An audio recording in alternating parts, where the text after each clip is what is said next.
시청자 여러분 안녕하십니까.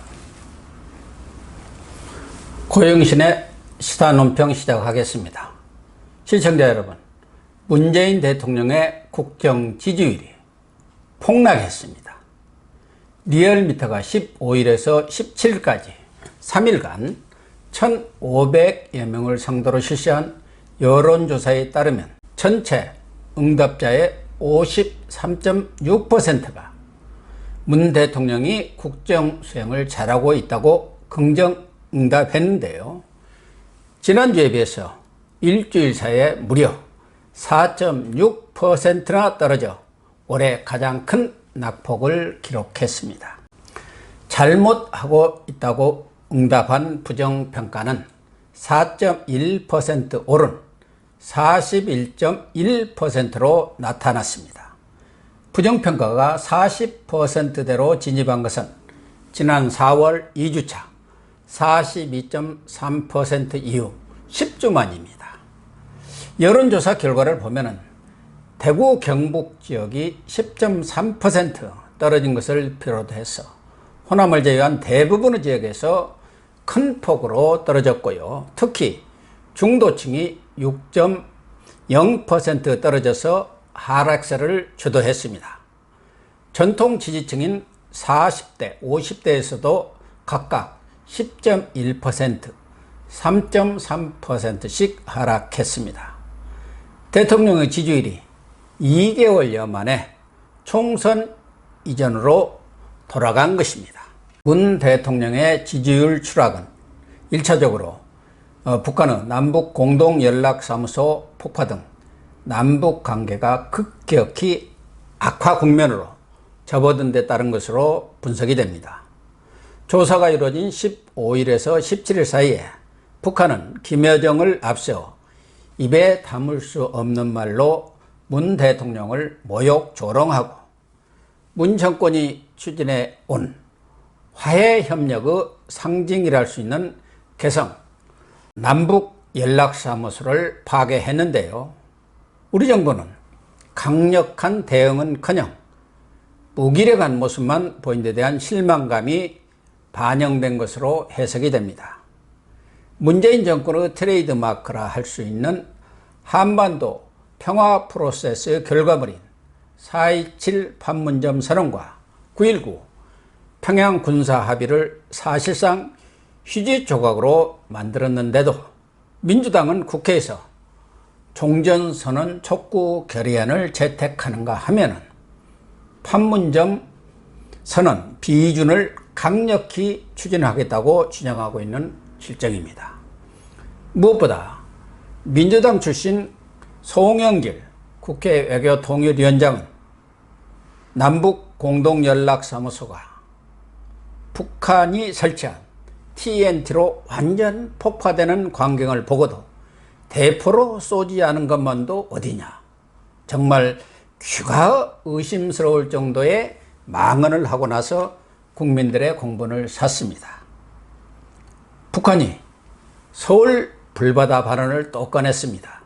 그리고 북측 최전방 지피에 군 병력을 재투입하는가 하면 서울 침공 후 통로 역할을 하고 있는 개성공단에 인민군을 전진 배치하겠다고 선언했습니다.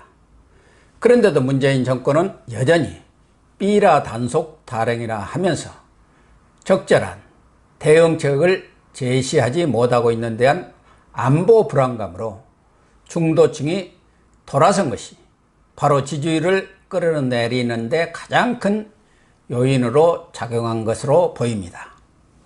특히 평양 옥류관 주방장까지 나서서 냉면 처먹으면서 요사를 떨더니 돌아가서는 아무것도 한 것이 없다고 문 대통령을 모욕함으로써 대통령의 위신이 정말 땅에 떨어졌습니다.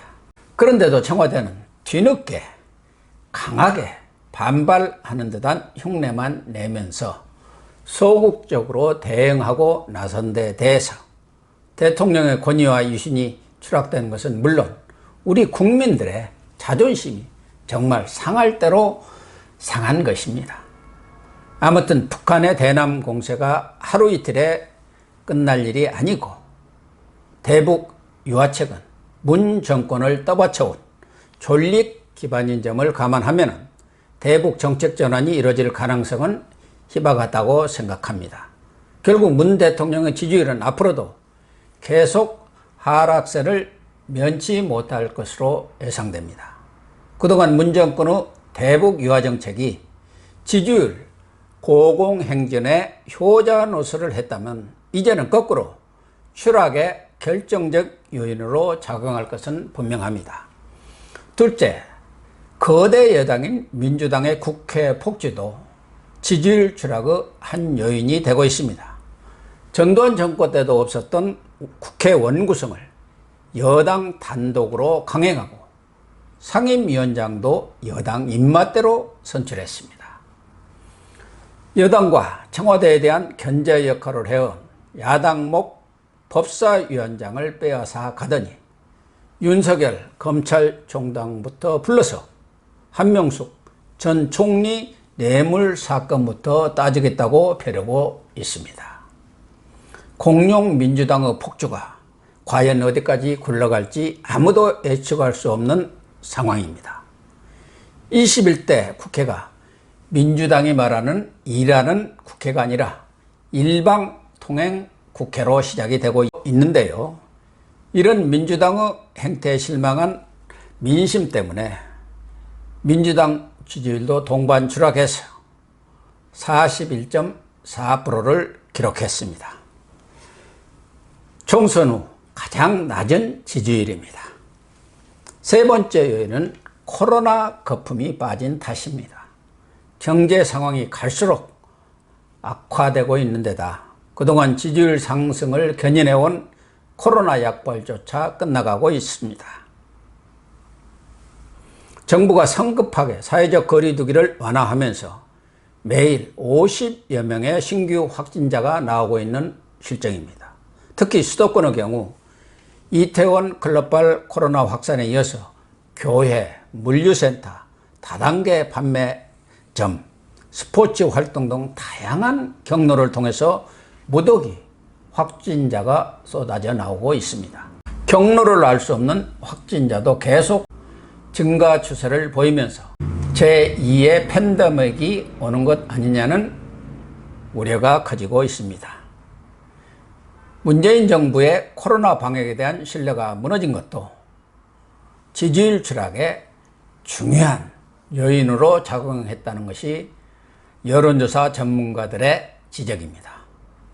여기에 8월 전당대회를 앞두고 이낙연 의원을 비롯한 차기 대권 주자들 간 당권, 대권을 겨냥한 움직임이 본격화되면서 권력투쟁이 심화될 경우 거대 여당의 분화와 갈등을 키우는 원심력으로 작용할 것으로 관측됩니다. 이런 상황들을 종합하면 문재인 대통령의 지지율이 50% 이하로 떨어지는 것은 시간 문제입니다. 문 대통령이 여전히 북한의 거침없는 도발에 대해 강력한 대응보다는 인내를 하겠다는 말을 되풀이하고 있는 것으로 볼 때 계속 북한에 대한 미련을 버리지 못할 것 같습니다. 이렇게 되면 문 대통령의 지지율 추락과 함께 내임덕을 겪을 것은 불을 보듯 뻔합니다. 거대 여당이 아니라 그보다 더한 것을 갖고 있은들 국민이 등을 돌리면 권력은 끝장입니다. 문 대통령의 지지율 추락이 4주 연속 계속되고 있는 것은 바로 문재인 정권의 내임덕이 시작되었다는 것을 알리는 신호탄이라고 생각합니다. 시청해 주셔서 감사합니다.